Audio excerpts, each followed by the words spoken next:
We'll start with opening statements, then move into our witnesses. The chair now recognizes himself for an opening statement. Big government was colluding with big tech to censor Americans. That's the first thing we learned. But now it's big government colluding with big banks and big business to spy on everything Americans buy, every place they go, everything they do. Big government wants your financial data because it's full of sensitive information about you. Our investigation started when an FBI whistleblower, George Hill, came forward and talked to the committee. Mr. Hill was supervisory intelligence analyst at the FBI up in the Boston field office, told the committee that the FBI got information from Bank of America. Specifically, it received a list of any customer who made purchases in the Washington, D.C. area January 5th through 7th, 2021. The whistleblower supervisor, special agent in charge of the Boston field office, Mr. Bonavolanta, corroborated Mr. Hill's testimony when he spoke to the committee. And so did Steve Jensen, the FBI's Domestic Terrorism Operations Section Chief. But it wasn't just purchase data around a specific date that the FBI got from Bank of America. That was actually also overlaid with any firearm purchase at any time. And how did the FBI get this information?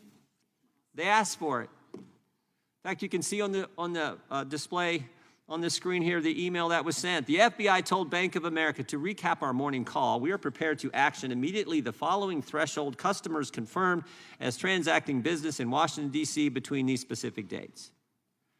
So if you're in Washington, D.C., visiting your kids, maybe visiting your aunt, or maybe just a friend, the FBI wanted to know about every single purchase you made. And if you're a gun owner, look out, you're going to the top of the list. For simply exercising your Second Amendment right, you're on the FBI's target list. And never forget, the federal government got this information without any process.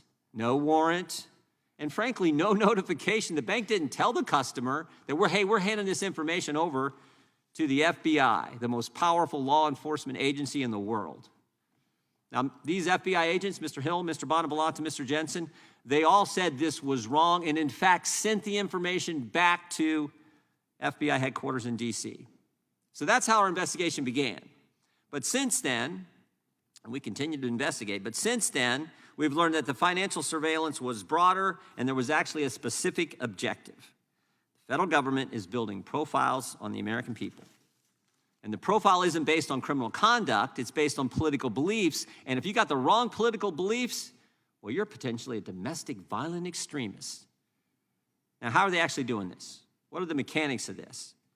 There's this entity we've discovered called the Domestic Security Alliance Council, kind of Orwellian in sound and title, the DSAC.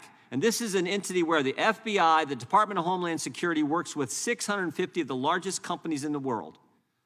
These companies have to do over $1 billion in revenue a year. They represent 2/3 of the gross domestic product of the United States economy. And they work through this controlled access portal. We'll put that on the screen here. What are they sharing in this secret portal? Well, we're not exactly sure because it's secret. But we do know that they share some information, share reports. And one of the reports we got, called a liaison information report, said this: any American who opposes firearm legislation, the easing of immigration restrictions, and COVID mandates is someone banks should be watching because, again, they might be an extremist.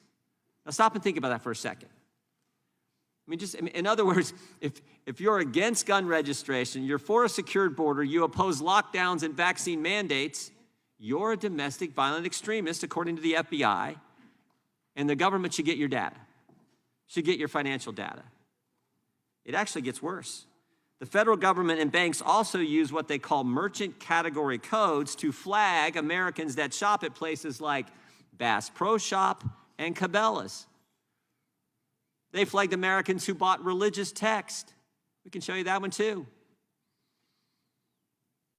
Because everybody knows if you want a secure border and you oppose COVID lockdowns, then you probably shop at Bass Pro Shops and you read your Bible, and of course all that makes you an extremist. Literally, that is the logic that you see displayed from the information we've been able to gather thus far in our investigation. Now remember, these are also the same folks who just a couple years ago told us if you're a parent showing up at a school board meeting, you're a terrorist. If you're a pro-life Catholic, you're an extremist.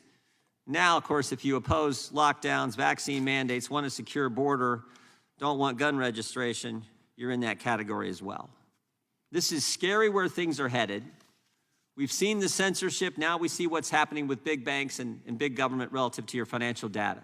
Again, all this being done with no process, no warrant, no notification to the customer that the banks are actually supposed to serve. Big government's not supposed to use big tech to censor Americans, and big government shouldn't be working with big banks to target Americans for behavior that is legal and constitutional. And that's the concern. That's why we're having this hearing. We'll get to our guest here in a second. But with that, I would yield to the ranking member for an opening statement before we get to our witnesses.